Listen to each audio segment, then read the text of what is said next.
Bertie the bus was giving some visitors a tour of the island of Sodor.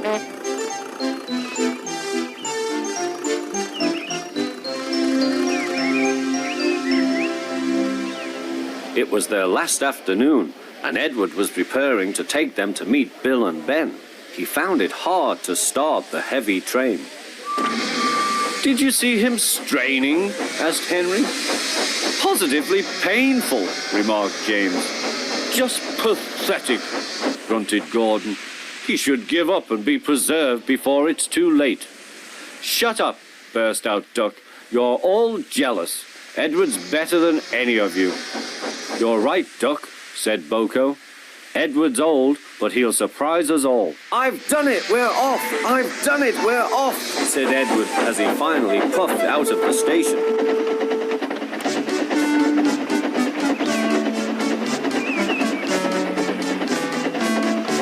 Bill and Ben were delighted to see the visitors. They loved being photographed. Later, they took the party to the China Clay Works in a brake van special.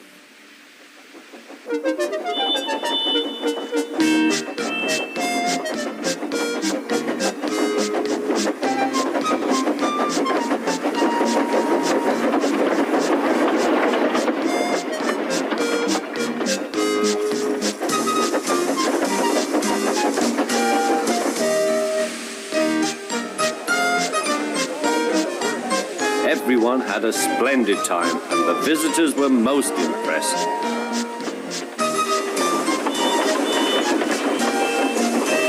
Then Edward took the visitors home.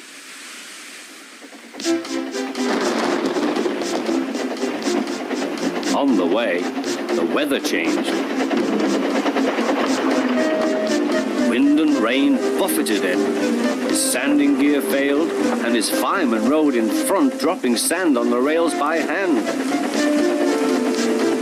Suddenly, Edward's wheels slipped fiercely.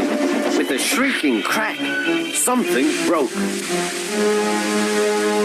The crew inspected the damage. Repairs took some time.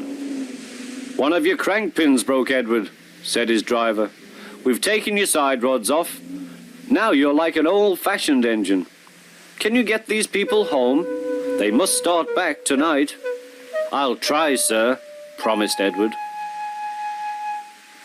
Edward puffed and pulled his hardest, but his wheels kept slipping and he could not start the heavy train. The passengers were anxious. Driver, fireman and guard went along the train, making adjustments between the coaches. "We've loosened the couplings, Edward. Now you can pick your coaches up one by one, just as you do with trucks." "That will be much easier," said Edward. "Come on," he puffed, and moved cautiously forward. The first coach moving helped to start the second, and the second helped the third.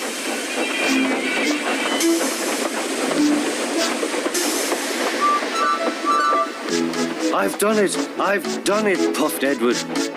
"Steady, boy," warned his driver. "Well done, boy. You've got them! You've got them!"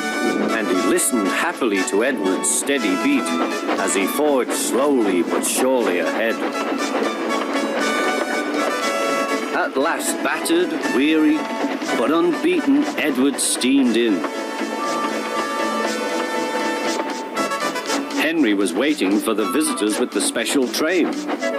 "Peep, peep!" The fat controller angrily pointed to the clock, but excited passengers cheered and thanked Edward, his driver and fireman. Duck and Boko saw to it that Edward was left in peace. Gordon and James remained respectfully silent.